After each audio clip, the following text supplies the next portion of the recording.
नाम लेता हूं, दोनों दफा इनके पीछे जनरल फैसल नसीर था।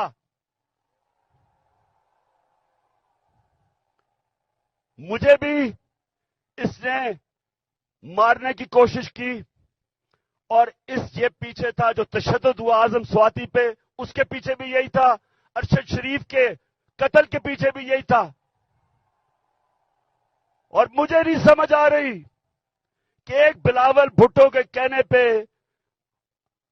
जनरल बाजवा ने कराची के अंदर एक सेक्टर इंचार्ज आईएसआई का तब्दील कर दिया।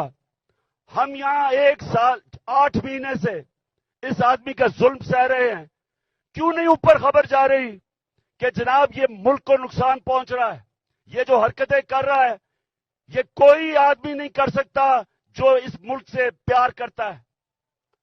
हमें ऐसे किया जा रहा है जिस तरह हम कोई दुश्मन है। तो मैं आज कह रहा हूं कि ये आगे कुछ हुआ, मैं निकलने लगा हूं। मैं जलसे करूंगा अगले हफ्ते से 14 मई तक मैं जलसे करूंगा। कुछ मुझे हुआ, सारी कौम को कह रहा हूं कि जनरल फैसल नसीर का नाम याद रख लो, ये जिम्मेदार होगा। YouTube पर गुगली टीवी देखने के लिए youtube.com की सर्च बार में गुगली टीवी टाइप करें। गुगली टीवी के पेज पर सुर्ख रंग के सब्सक्रिप्शन वाले बटन पर क्लिक करना ना भूलिए। YouTube पर अपलोड होने वाली वीडियो से बाखबर रहने के लिए बेल आइकॉन पर क्लिक कीजिए। आपको हर नई आने वाली वीडियो के बारे में नोटिफिकेशन मौसूल हो जाएगा।